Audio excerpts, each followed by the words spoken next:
Ein herzliches Willkommen zu einem neuen Video. Und worum geht es heute? Geheimer Berg, so habe ich den genannt in Istanbul, weil der relativ weit außerhalb ist, mit einer atemberaubenden Sicht rund um Istanbul auf der anatolischen Seite.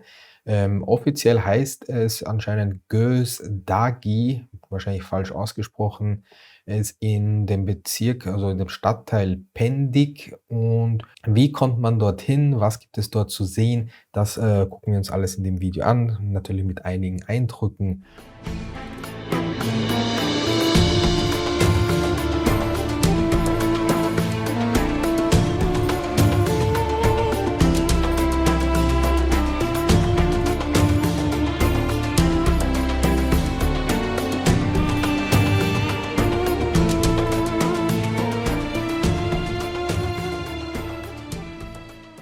Und zuallererst, wie kommt man hin? Man sieht, dass man da mit der Metro hinkommen kann, wo man aussteigt. Es gibt 2 Punkte, wo man aussteigen kann.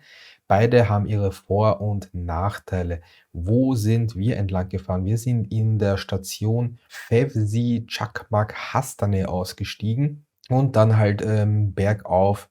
Der Weg ist anscheinend kürzer im Nachhinein von den Minuten und von der Entfernung her, aber viel, viel steiler. Ich meine, es hat sich am Ende gelohnt. Wie man da hochgeht, wenn man halt sportlich unterwegs ist und nicht unbedingt irgendwo nach 'n Taxi suchen will, ist jedem selbst überlassen. Und die andere Station wäre dann gewesen Tavşantepe.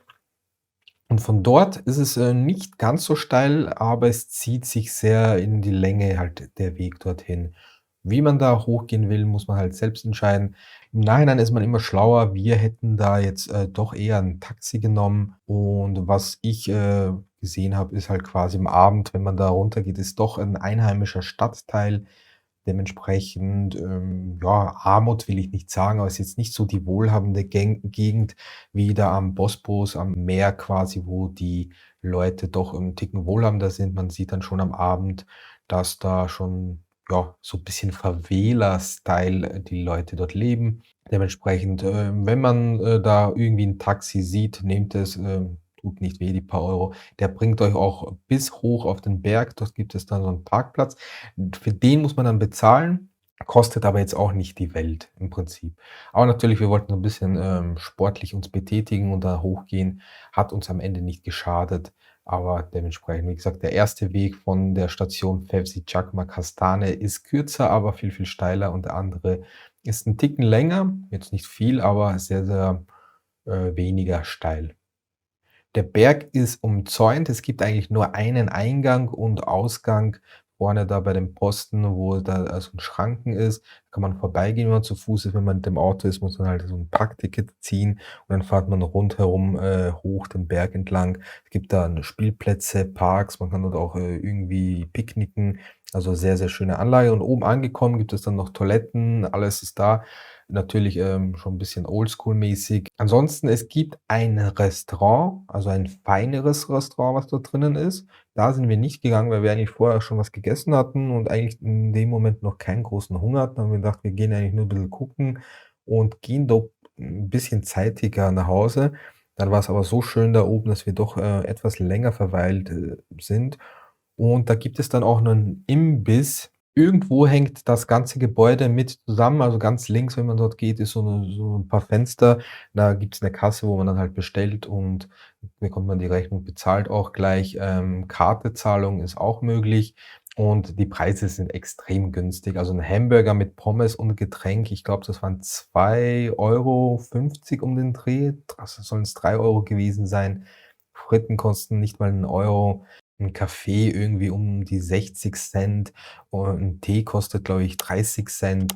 'N Kuchen, verschiedene Sorten von Kuchen um 1 €. Also, extrem günstig. Kann man sich natürlich so 'n bisschen stärken, wenn man möchte, da oben.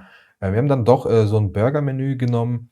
Das war jetzt nicht so, wie man's kennt von McDonald's, aber es war auf jeden Fall 'ne ordentliche Portion für nicht mal 3 €. Also, da kann man echt nicht meckern. Ansonsten, wenn man feiner essen will, daneben ist dann das Restaurant. Dann gibt's dann halt, die klassischen Speisen mit Kellner und so weiter, wo man dann bedient wird und halt an den Tischen sitzt in den Räumen. Es war 'n schönes Wetter, dementsprechend sind wir draußen geblieben, haben die Aussicht genossen, das Wetter und ein bisschen Tee getrunken und dann halt doch noch was gegessen hinten raus. Der Berg anscheinend ist bei den Einheimischen sehr, sehr beliebt. Also, es waren doch relativ, viele Leute, nur Einheimische. Wir waren, glaube ich, die einzigen Touristen, die dort waren, da es halt wirklich sehr weit außerhalb ist und man dann einen sehr, sehr weiten Weg, auf sich nehmen muss, dorthin zu kommen. Auf Google sind insgesamt 11.000 Bewertungen über dieses, Gebiet dort oben. Bewertung war 4,4. Ich denke mal in Summe okay. Und dementsprechend, ja, also sehr viel besucht, aber bei weitem nicht, so ein Touristen-Hotspot. Deswegen, wer da mal hin will und, nicht unbedingt den überlaufenen Platz, sehen will und, überteuert auch, der kann da wirklich hin auf meinen geheimen Berg Göz Dagi und das Restaurant heißt Göz Dagi Social Tesisleri, blende ich alles ein. Und gerne in die Kommentare schreiben, wer war schon mal auf dem Berg dort oben? Wer kennt den schon? Welche geheimen Spots habt ihr?